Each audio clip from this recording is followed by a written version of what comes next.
Hey everybody, welcome. I elected to do this as a live stream because there is a lot to unpack after I heard the economic development presentation from the Community and Economic Development Agency meeting, or committee meeting, excuse me, with the Oakland City Council of May 8th of this 2018, which is 2 days ago. Today's one day ago. Today's Wednesday.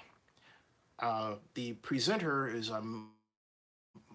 Marissa Reyes, who is if I pronounce her last name correctly, she is the representative in the city administrator's office who is charged with implementing the economic development goals and objectives that the city council passed recently, late last year.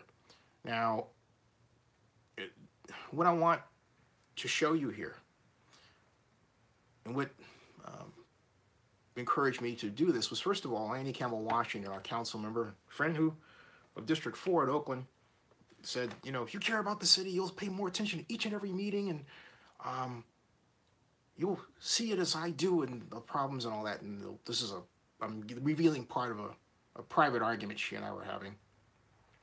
Annie, you're wrong.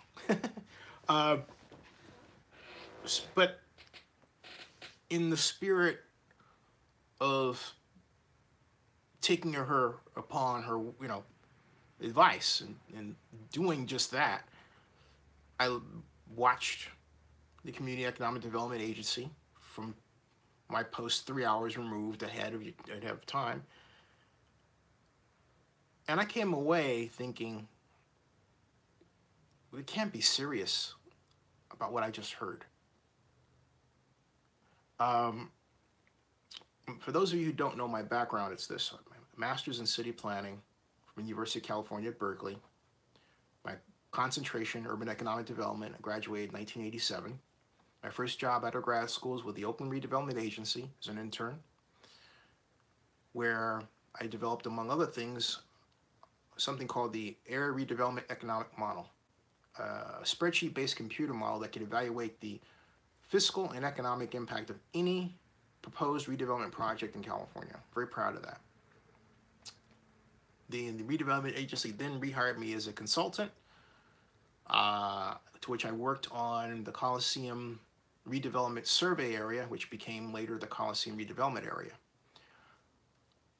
I was then put by Keith Carson on the Alameda Base Reuse Committee, and I was eventually hired by Oakland Mayor Elihu Harris to be his economic advisor. And then just about prior to that, from 93 to 96, I was a columnist with the Montclarian writing about economic development. So my life has been steeped in Oakland economic development. So I think I've been pretty qualified to talk about this. On top of all that, when I worked for Elihu, myself, interim city manager Kofi Bonner, who was also a director of economic development, someone I went to school with at Berkeley, and my longtime friend Phil Degami, who known for building the Rotunda and the Fox Theater, got together, and we got Oakland to be a regular annual presenter at the International Council of Shopping Centers Spring Convention in Las Vegas. That's right, and it was an economic development presentation trip. Where we would talk for people from all over the world, developers, investors, and we had Oakland presentation. We sold Oakland. Very proud of that. So it's from that context that I talked to you about what I heard. I want to play for you part of Ms. Reyes' presentation. This is the part that I heard that really got me going. The poverty rate in Oakland for the last 5 years is almost completely unchanged. A question that came up during adoption was, what does the strategy say about displacement in Oakland? Something almost everyone we talked to cared about on the top of their list. One way to look at it is we can stem displacement through housing, and the city has this housing action plan. We have strategies that focus on culture and community building, and we have the draft cultural development plan, which is titled Belonging in Oakland. And then through economic development, and the strategy is meant to identify on-ramps to the economy and ways to connect residents to wealth building opportunities so that they can afford to stay in a more expensive city. These are 8 of the highlighted goals that the strategy aims to achieve in the next 3 years. I want to just show that they're cross-departmental. So some are businesses and jobs, access to workforce services, satisfaction rate, but also housing construction, affordable housing construction and preservation, revenues created through public-private development, our transportation infrastructure, expenditures, and public improvements, and the racial equity analysis to evaluate existing conditions and maximize positive outcomes for communities of color, English learners, and low-income communities. Sorry, I got cut off a little bit on the bottom there. All right, I'm going to stop right there. The problem is this. If I'm giving a presentation, I'm not giving you an analysis of the problem singularly. This is an analysis, okay? Economic development is about action. This is something that some graduate student, that's not fair to graduate students. Well, okay, first year graduate students, not second year. A first year graduate student city planning does. I mean, seriously, when you reach this level, when you are paid by a city, the city should expect you to list the meetings you are taking with business owners, with real estate brokers, with landowners. And so you should have a list of projects. I'm talking to representative of corporation XYZ who's looking for land here. Here's what they're looking for. Here is what they want to build. Here is the job's impact. Here are the incentives they need.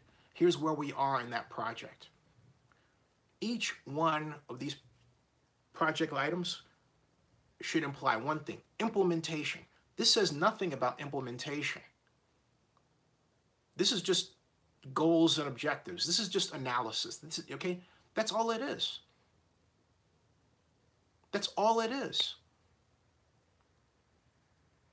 So this is maddening, and it's no wonder you have homeless people out there. Now, prior to this part of the presentation, she said that the city's unemployment rate was 3.9%. But those are of people, and she didn't note this, who have chosen to file, who are in the standard federal government system where their employment status and unemployment status is noted. But for a person who works in the shared economy, they would be completely invisible to this system. You know, and I know, there are many people. Oakland has a number of people working as Lyft drivers, for example, or Uber drivers, and they cobble together a living doing this. One guy told me that he was making something like, I think $1,000 a week driving Uber, but he had to do it like 10 hours a day. Okay? So these folks are part of that group that isn't participating in the economy in a way that these statistics would pick them up. So we don't have a real clear picture of what's going on, and it's true for the rest of the United States. We have a shared economy that, like we've never had before, that is invisible to our traditional systems of estimating economic behavior. But the bottom line is, we know this is a problem, okay? So when you know that, how do you know it? Simple. You go out, you count the number of homeless people, and you know their stories. Many of them don't have jobs to maintain a roof over their heads. And we're creating their situation. It's not just the housing cost.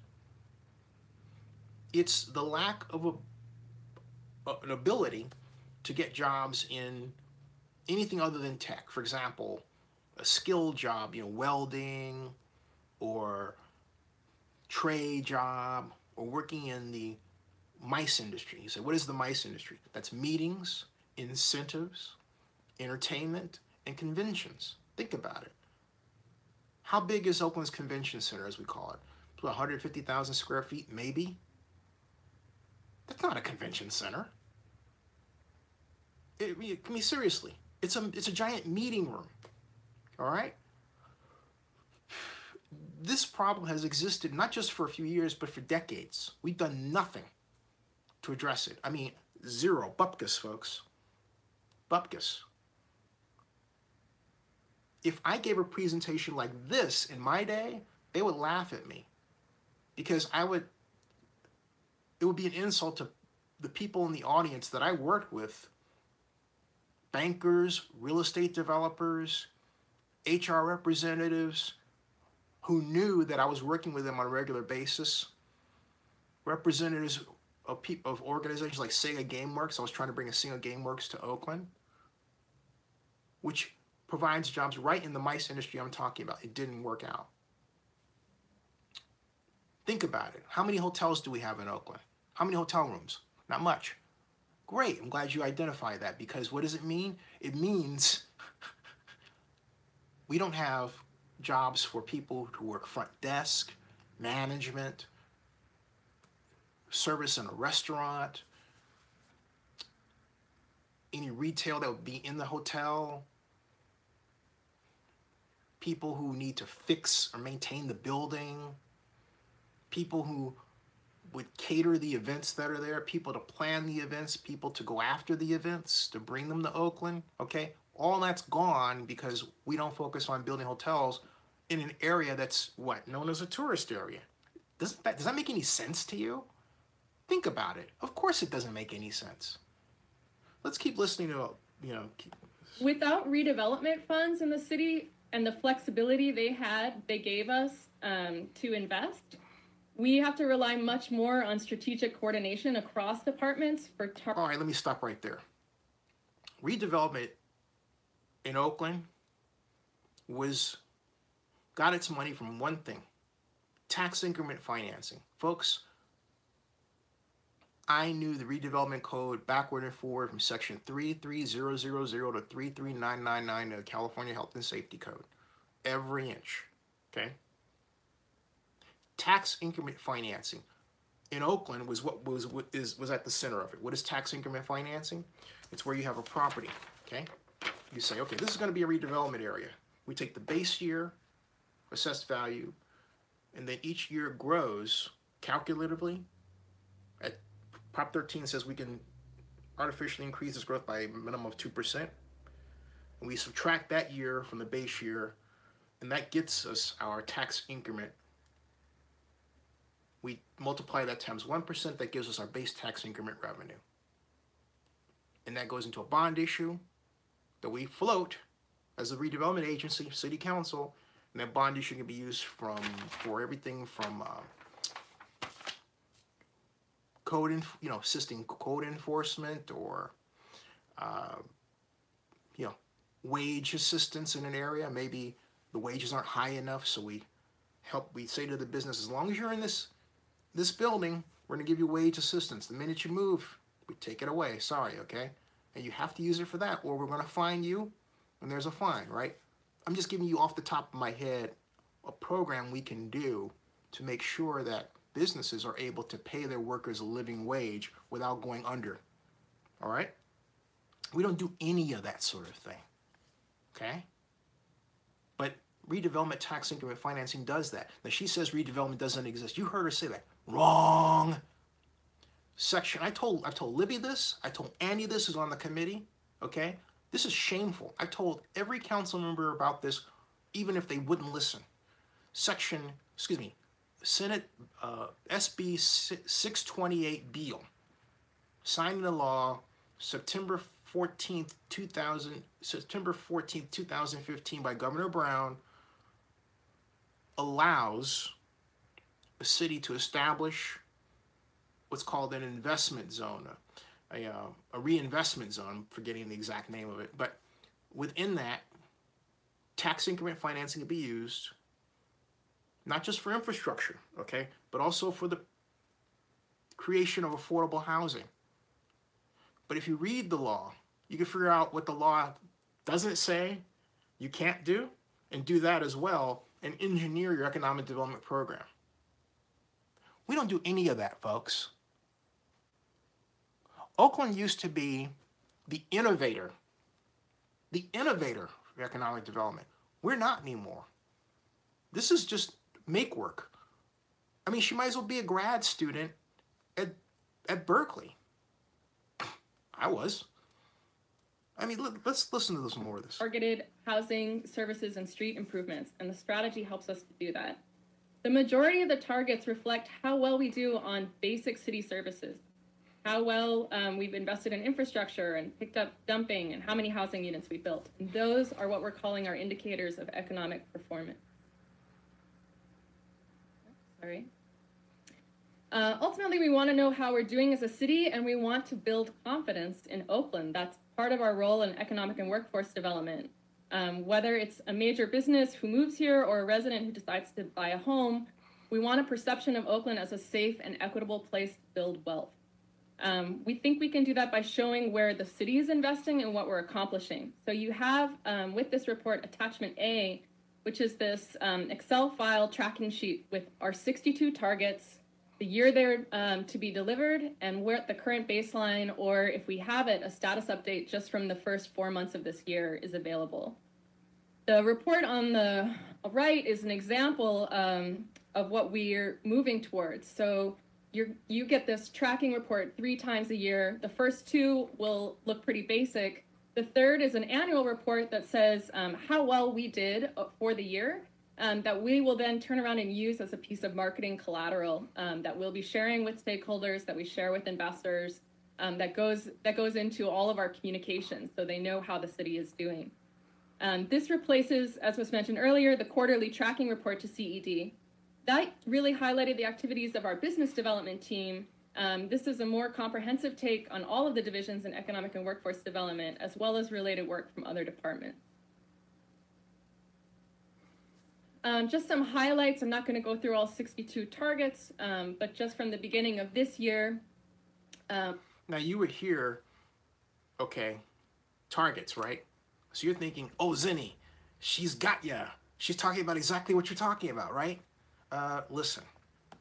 Public Works, who we had a great experience working with to develop the strategy, set an 85% response rate for calls for service. They are now at 86%. They also put in a target in the strategy to launch a new training program to add the number of staff that are working on beautification in Oakland, and they have launched that program as of last month. This has got nothing to do with developing jobs, folks. Okay? This is economic development strategy. But this is not economic development strategy. You know what this is? That's city administrative strategy. That's service delivery. That's not economic development. What the heck is going on here? This is ridiculous. For entrepreneurs, one way the strategy aims at closing the racial wealth gap is really through business ownership and business development. We've had a strong focus with that team in the last few years on early stage startups and how to make starting a business, whether it's tech or not, a more accessible avenue. And 2 results of that work are, first, our online navigator, which launched in January. It's been used over 1,000 times. It's saved hundreds of hours of staff time across departments. It allows entrepreneurs to look up, based on their location and the type of business they want to open, all the different permits and fees that they would need to apply for within the city and how much they're going to cost. Second, the last bullet there, Oakland Startup Network is our program to support tech demographics that we know are underserved in the regional economy, with skills and connections to launch startups here in Oakland. And working with our partners, we've had over 1,000 entrepreneurs go through that program. And even then, look, a person who starts, I've started sports business simulations, among others, right? You're looking for VC money. You're looking for someone to invest in you. That's another story. But my point is, just make it simple, okay? At a time when VCs are not known for, if they ever were, investing in people of color, black folks, say, hey, look, here's what we're doing, and here are the VCs that we're working with concretely. They'd love to be known, if that's in case what's happening. But if it's just sort of we're like, oh, here's how I start a business, and here's putting together a business plan. I mean, come on. That's all well and good, but don't kid yourself. They're looking for VC money. Anyone who starts a startup is. Fair housing, we have units, 6,000 units under Or angel investors. construction, 517 rehab units. In fact, I'm looking for an angel investor now. So, hey, inquire within, please. The affordable housing rate of construction in the past year has been low, but we've just brought in new bond funds, so we expect to see that rate climb as we continue tracking that measure. One of our targets under culture was to assist organizations to secure space in Oakland. So far, we've managed to work with 158 different cultural organizations. Highlights from the Economic and Workforce Development Department specifically, public-private development. We've had 2 big groundbreakings, one at Fruitvale with the 94. Okay, so we went from an economic development presentation to a housing presentation. This is still not economic development. Oakland has forgotten how to do economic development. I've said it before. Here's proof. Affordable unit Casa Arabella. The other one is the phase 1 of the T5, T6 project. In business development, we just wrapped up Small Business Week. We had over 75 workshops in 8 locations around Oakland. With workforce, we have just launched the Earn and Learn program with the goal of employing 2,500 Oakland youth in the summer of 2018 and beyond, working much more collaboratively on bringing in the businesses to secure placements for all of those youth. And the Cultural Affairs Department has released a draft cultural plan that was back in March with a cultural assets map, and that's going to be going to the Life Enrichment Committee in May. In each of our updates, we would like to do a deep dive into one or more of the metrics based on the relevance and timeliness for that issue with the city. For this report, I've gone ahead and selected our asset poverty goal. For me, this is what graduates of the Stanford MBA program would call the BHAG, the big, hairy, audacious goal, something that every endeavor should have. The goal is that... Wait. Is this person trained in economic development? An MBA? What? Stanford?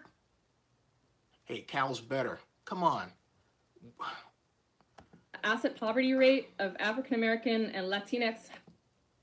I had to move forward. What is the reality where we're greatly challenged? So therefore, these numbers and percentages will make a little more sense to some of. That's Oakland Councilman Renaud Gaio, and he's saying, this is what he's saying. Of us that represent certain areas.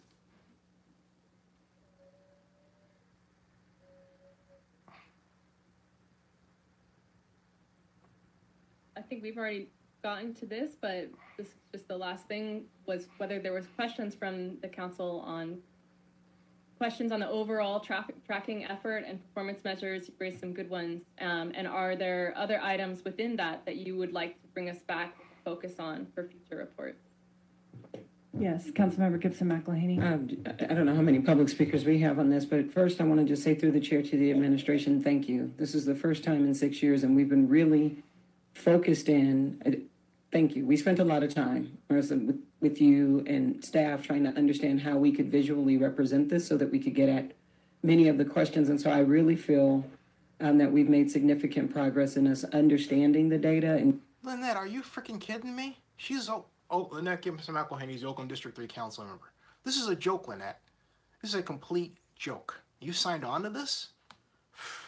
beginning to get a real snapshot of Oakland and to get it down to something very narrow and focused in terms of the 62 indicators. We've come a long way from 3 years ago without having the race and equity analysis included, and so I'm very delighted to see that we're moving in that direction. Madam Chair, did you want us to ask our questions now before the public speaker? Yes, please. Okay, so the first thing that I really wanted to highlight, if we could, and to begin to understand, just for my edification and the public's, how is the unemployment rate determined, and how do we align that? And I think I've asked this question before, and I'm still not holding the answer. Not only the number of jobs in the city, but the Oakland workers. So we know that when you're measuring, people who live in Oakland may work in other parts of the region, right, versus the number of jobs in Oakland. Your presentation today focused a lot on the number of jobs in Oakland. So when you speak to the unemployment rate, how am I to understand who's working versus just the presence of jobs in the community? Right. Great question.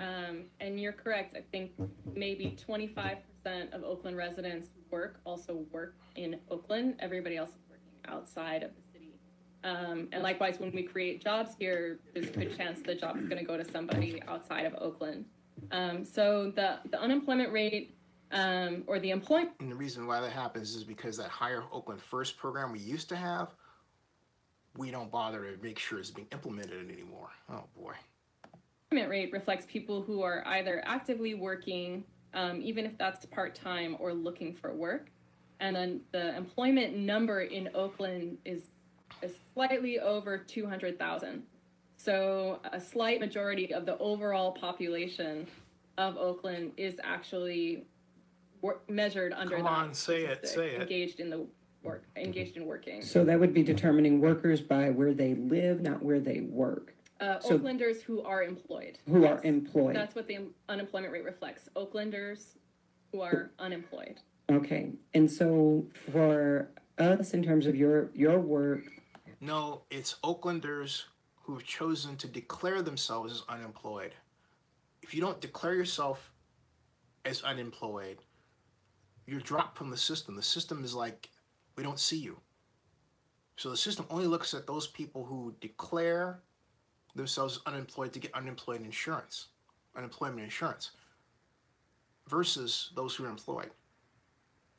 But it doesn't include the millions of people that have dropped out of the system, but they make their money through the shared economy. Again, use Lyft drivers, not just Lyft drivers and Uber drivers, but also people who, hey, are making their money online. All right, I don't care if it's an online e-commerce business or whatever. They also count. It's a gigantic number of people, and we haven't adequately addressed the question of how many there are and how it's impacted our economy. And then, of course, there's something called the underemployment rate. You might be employed, but hey, are you making the wage you need to make to afford to live in this case, Oakland? All right. are we looking at how to employ the unemployed Oaklanders? And we're seeing a strategy for creating jobs as part of that nexus? Or we're looking at other ways to train workers to take advantage of regional work opportunities, or both? At this point, I think it's all of the above. So looking at where are there still barriers to employment and trying to specifically address those. Looking at even for those that are employed who are still not making livable wages, considering that. And then also looking at here's the other problem, folks. Also, we know what the problem is. And this is what I'm talking about as far as analysis paralysis. We spend too much time analyzing, and someone says, well, we have to know this, we have to know this. You know what? At some point, you got to stop and say, okay, we know, let's go to work. At that point, we're long past. This is just make work. I'm glad she's employed. I hope she's making money. Other than that, the people that she's analyzing who aren't, they're screwed, man. Other avenues for building wealth. Like you might be retired and not wanting to work anymore, but you're able to rent out a room in your house or something. So we're at this point have a pretty broad lens on what That analysis? That there is an ownership tracking, but I'm not clear that we've established a goal and how that goal would drive approvals at the planning level, or how we're addressing that. Right. So as we're Because continuing to because drill it's down analysis. on the integrated strategies It's analysis across our paralysis, department, Lynette. I'd like for staff to come back to talk about healthy home ownership rates. Oh no, Since that was Lynette, that's not. my work is looking at housing as a civil right. 20 years of my life was dedicated to Lynette, you've done a great job of that. Okay, but my point is that look singularly at economic development, and you guys aren't doing it. This is more of a service evaluation meeting, right? It's not economic development. I'm sorry, it's just not. increasing home ownership rates, particularly among low to moderate income households. And at this point, looking at those families 80 to 150% of AMI, and making sure that we have opportunities for people to own in this community and to become long-term stakeholders as opposed to creating just a space where people can be displaced. I think it goes to the future character of our community. Thank you for the report.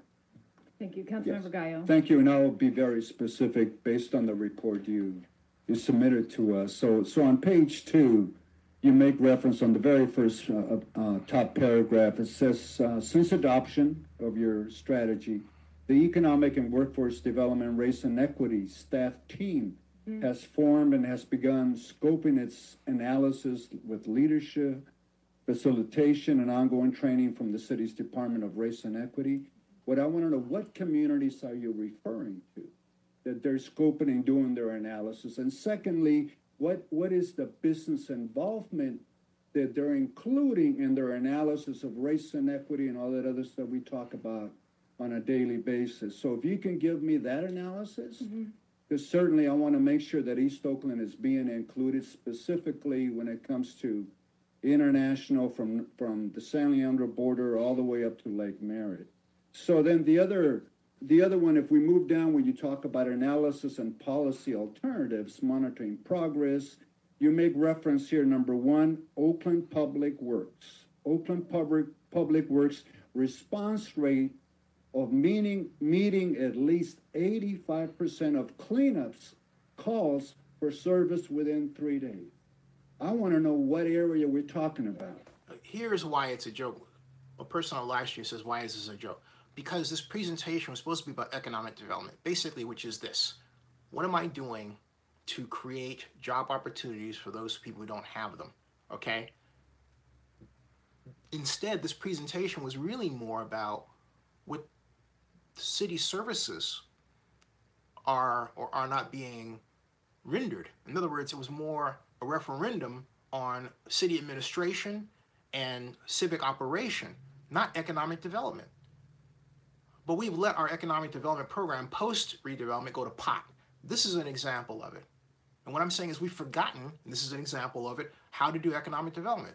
In other words, hey, what companies are we talking to? What land do they need? How many employees do they want to bring? What kind of employment?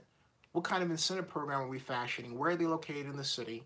What's the timeline to completion? That should be the linchpin. That should be the centerpiece of the presentation. We know what the problems are. You could describe the problem statistically in 15, 20 minutes? 15 minutes. That's it. Actually less than that. 10 minutes. Boom, boom, boom, boom, boom. Then get to the projects. By area. We used to have some area teams. In other words, in the city of Oakland, we had area teams of economic development that matched the city council areas. We don't even do that anymore. At least if we did, the council would know, what's going on in their areas, what the timeline is, what the funding is. We used to use tax increment financing. We don't do that anymore. And before you say we can't, we can. SB 628 Beals down in San Jose there, okay? Thanks to his legislation and Governor Jerry Brown signing it into law September 14, 2015, we can use tax increment financing again for infrastructure. But if you figure out a way to carve yourself around it, or if you ask for certain amendments, in the legislation, we can get better use of tax increment financing like we used to have. This is a joke. It is a bad, cruel joke. I'm not blaming the presenter, Marisa, maybe her name is, but it's the system. And the council members just playing along with it. They don't know any better. And what is, this is where, what is your race and equity launch? Mm-hmm. We talk a lot about race and equity, but what is the launch? And also, what areas are being served? See, some of us don't know what you're talking about because we don't see it. Right? See, he says, what, great question. Noah says, what areas are being served? We had the area teams program. You knew the answer to that. But again, he was talking about service delivery, not economic development. So the whole thing has been muddled up and mixed up, and this is ridiculous. So then the other one here, jumping on down to number 4, through this Oakland Startup Network, 1,000 tech entrepreneurs were reached and supported, surpassing our annual goal. Not me. of 600. I want to know what areas were reached. What did we do to reach them, and how do we support them? If somebody can define what that means, did I give you a glass of water, 25 cents, or at least swept the sidewalk for you? So you got to define that besides just using words. And I'll do one more, and I'll turn it over. But the other one that we talk about is business support highlights included, page 3. It talks on the entitlement support for two projects in East Oakland. Which projects in East Oakland? Can we make reference to which ones, and how do we support those two?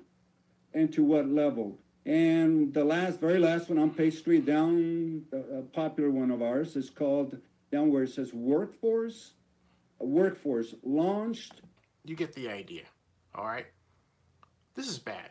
I have to go take care of some other matters, but I wanted to get this out here. This is my criticism of it, all right? And oh, by the way, you're saying, what are you looking at, Zenny? This is what I'm looking at. See, ta-da! That's Councilman Regallo, and he's speaking. The Earn and Learn program with the goal of employing 2,500 Oakland youth in the summer of 2018 and beyond. So the question that I would have, what is our current status? And how are we going to be able to meet that financially, spiritually, and neighborhood-wise? So if you can spell those out for me specifically to make sure that... Okay, but again, that's having nothing to do with true economic development. It's service delivery, okay? Service delivery. So the city of Oakland confuses service delivery with economic development. This meeting, even though it says Economic Development Strategy 2018-2020 Implementation Report, it has this implementation has nothing to do with true economic development at all. And it's more this sort of let's look good kind of approach. Okay, we're doing this over in this department. We're doing that over in this department. Garbage. Because when you do this, you don't know where your deficiencies are, okay? You don't know where the weaknesses are in terms of in terms of economic development, what areas are jobs needed in? Locations, lands, availability, concrete stuff, okay? Concrete stuff, all right? Jack Hammer asked me what kind of development jobs would I create. It's not what kind, it's how. And when I'm talking about, I want you to go back, because I have to in this, I want you to go back and look at the start of my presentation when it's over with this, and you encapsulate within that, you'll understand what I'm saying. I don't have time to recite it now. Subscribe to Zenny62. I'll be back. See ya.